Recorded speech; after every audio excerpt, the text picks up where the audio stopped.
Good morning class seventh. आज 5 दिसंबर है और आज हम सिविक्स का चैप्टर नंबर 4 स्टार्ट कर रहे हैं। Functioning of the state government कि मतलब एक स्टेट गवर्नमेंट के क्या क्या काम होते हैं वो हम स्टार्ट कर रहे हैं। देखिए, our constitution provides for 3 list which divided the subjects for legislation between the centre and the states. हमारा संविधान 3 लिस्ट्स को प्रोवाइड करवाता है जिसके अंदर कुछ सब्जेक्ट्स लिखे हुए होते हैं, कुछ विषय लिखे हुए होते हैं। उन सब्जेक्ट्स पर स्टेट्स या सेंटर क्या बनाती है? लॉ बनाती है, कानून बनाती है। हमारे संविधान के अंदर 3 लिस्ट हैं, ठीक है। उन लिस्ट्स के अंदर कुछ सब्जेक्ट्स लिखे हुए हैं और उन सब्जेक्ट्स पर स्टेट और सेंटर क्या बनाती है? कानून बनाती है। दीज लिस्ट्स आर, इन लिस्ट का नाम है the union list, the state list and the concurrent list. कौन कौन सी लिस्ट है? Union list, state list and concurrent list. अब देखिए, the union list, this includes matter of national importance. Union list के अंदर ऐसे मैटर आते हैं जो कि राष्ट्र की इंपॉर्टेंस के लिए बहुत ज़्यादा है, ठीक है। There are all together 99 subjects in the union list. Union list के अंदर 99 सब्जेक्ट्स हैं, ठीक है। यूनियन लिस्ट के अंदर कितने सब्जेक्ट्स हैं? 99 सब्जेक्ट्स हैं। दीज इंक्लूड, इन सब्जेक्ट्स में से कुछ यहाँ पर आपको दिए गए हैं। डिफेंस कि मतलब राष्ट्र का डिफेंस कैसे करें, रक्षा कैसे करें।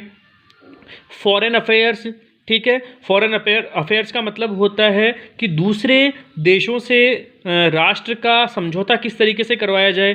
फाइनेंस, पैसे से रिलेटेड। आर्म्ड फोर्सेस, जितनी भी फोर्सेस हैं हमारी, ठीक है, जितनी भी सेनाएं हैं उन सब के रिलेटेड भी जो कानून बनाती है वो यूनियन लिस्ट ही बनाती है। सिटीजनशिप, अगर कोई इंसान भारत के अंदर रहना चाहता है तो उसे सिटीजनशिप की ज़रूरत होती है, वो सिटीजनशिप का कानून भी यूनियन लिस्ट में ही होता है। सेंसस, हर 5 या 10 साल बाद क्या करनी है?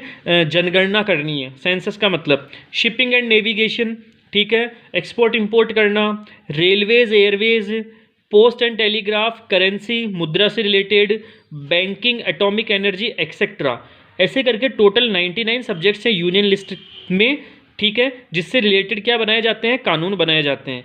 Only the union parliament has the power to make laws on these subjects. सिर्फ केंद्र सरकार को ही, ठीक है, सिर्फ सेंटर वाली लोकसभा को ही यह अधिकार है कि वह यूनियन लिस्ट से रिलेटेड 99 सब्जेक्ट्स पर क्या बना सकती है?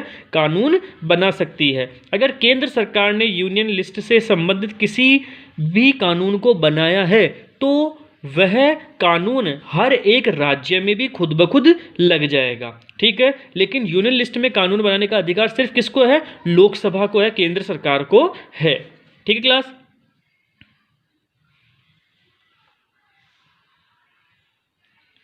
नेक्स्ट है the state list. The state list includes those subjects on which the state governments alone can make laws. State list के अंदर वो सब्जेक्ट आते हैं जिसके अंदर किसी राज्य की सरकार स्वयं ही क्या बनाती है? कानून बनाती है, ठीक है। They include subjects that are of state importance such as law and order. इनके अंदर ऐसे सब्जेक्ट आते हैं जो कि स्टेट की इंपॉर्टेंस के लिए बहुत ज़्यादा होते हैं, जैसे लॉ एंड ऑर्डर, ठीक है, राज्य के अंदर कानून स्थापित रखना। Police, public health and sanitation, police का, पब्लिक का, सबकी हेल्थ का ध्यान रखना, सैनिटेशन का ध्यान रखना, एजुकेशन का ध्यान रखना, लैंड रिफॉर्म्स का ध्यान रखना, इरिगेशन, सिंचाई से रिलेटेड, वाटर सप्लाई से related, state transport. State transport जैसे होता है, अगर मैं बात करूं बसेस की तो अपने राजस्थान की बसेस होती है, उन पर लिखा हुआ होता है RSRTC, ठीक है, राजस्थान स्टेट टूरिस्ट, ठीक है, RSRTC लिखा हुआ था ना, Rajasthan state roadways tourist corporation, ठीक है। तो ये RSRTC होता है, तो वो क्या होता है? स्टेट ट्रांसपोर्ट के लिए काम में आता है। एग्रीकल्चर, ट्रेड एंड कॉमर्स, व्यापार के लिए। There are all together 61 subjects in the state list. State list के अंदर टोटल 61 सब्जेक्ट होते हैं और यूनियन लिस्ट के अंदर टोटल 99 सब्जेक्ट्स होते हैं। These are the subjects on which laws have to be made according to the conditions prevailing in a particular state. ये ऐसे सब्जेक्ट्स होते हैं जिन पर कानून बनाए जाते हैं। अगर स्टेट के अंदर कोई कंडीशन प्रचलित चल रही है तो क्या मतलब स्टेट के अंदर कोई कंडीशन चल रही है तो इन 61 सब्जेक्ट्स के आधार पर ही क्या बनाए जाते हैं? कानून बनाए जाते हैं। अब देखिए 168 पेज नंबर पे the concurrent list. The list includes those subjects on which both the centre and states can make laws. इस लिस्ट के अंदर वो सब्जेक्ट्स आते हैं जिसके अंदर स्टेट और सेंटर दोनों की गवर्नमेंट मिलकर कानून बना सकती है। This list includes more than 52 subjects such as labour education.